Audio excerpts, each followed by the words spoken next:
Hi, it's Allison Graham here, and in this video we're going to talk about what do you do when somebody is in victim mode, meaning everything is everybody else's fault, they're blaming, they're not taking action or responsibility for their life.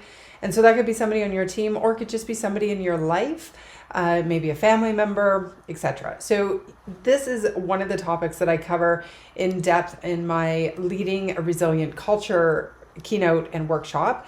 And I just want to give you some really quick ideas. The challenge is they can be a really strong vacuum into negativity for a team or for even a party, right? It just, they have the power to suck the life, right? Enthusiasm right out of anybody around them if we allow it to happen. So what do you do about it? First thing to do is to validate.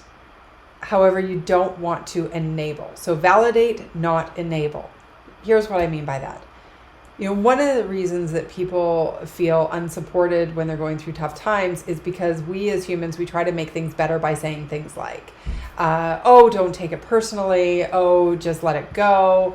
Or all these really well-intentioned one-liners, when in actual fact, people who are upset, they need to have their feelings validated. And if they can't do that for themselves, which often a victim can't, then they need that from an external source.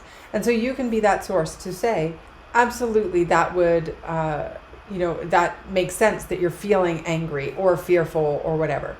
The key is, though, don't pile on. So don't add to the conversation. Don't be like, oh, I totally get why you're angry about that. And could you imagine, they actually did this and this and this and this too?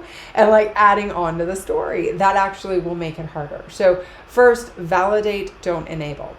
So the second step is to plug the rabbit hole. So going along the lines of not enabling the victim behavior is you want to try to put the conversation in a direction that will shift the thinking. So asking questions is a great way to do this. So I understand that you're feeling really fearful about that, or you're really upset about that. Curious, what is the worst case scenario if that happens? That's one way. So then they can play out the worst case scenario. That's a fairly typical technique. Or you might say, okay, yeah, I totally get it. Makes sense. So moving forward, what are you going to do? What are the possibilities for you? And getting them thinking proactively, because the biggest challenge with a victim is that they stay stuck and they're not looking for anything that's empowering them. And so then, another question might be, well, what about this situation is within your control and out of your control? And, that question is really great for figuring out our tactics. It's not meant to, it's not meant to nullify their feelings, which is a whole other topic. And I'll do that in another video. And actually, I'm sure there's tons of videos that I've already done that on, because people need to feel the feels. And there's a big difference between complaining and getting stuck in that victim rut and venting. Venting, when somebody is really upset about something, then as they continue, you'll feel the energy change. You'll feel that there's a sense of, they're almost talking themselves out of their own feelings, right? And it's very, very helpful. And it's a really important part of many people processing to have a safe place to vent. That's great. And, venting, awesome.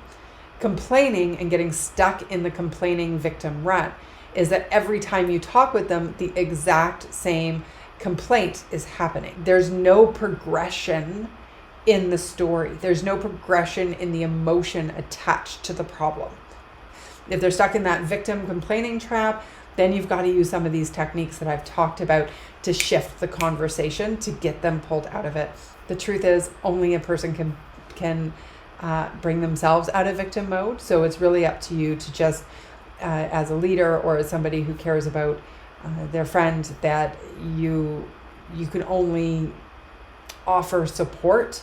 And when it gets to be too much, offer a way to hopefully get them seeing and thinking a little bit differently. Hope that helps you today. I'm Allison Graham, and my website is allisongraham.co. My work is all about helping you do all that you do without the stress and the guilt and the risk of burnout. And by all means, if you have a team who needs to hear some of my work, then let's talk. And I look forward to seeing you in the next video.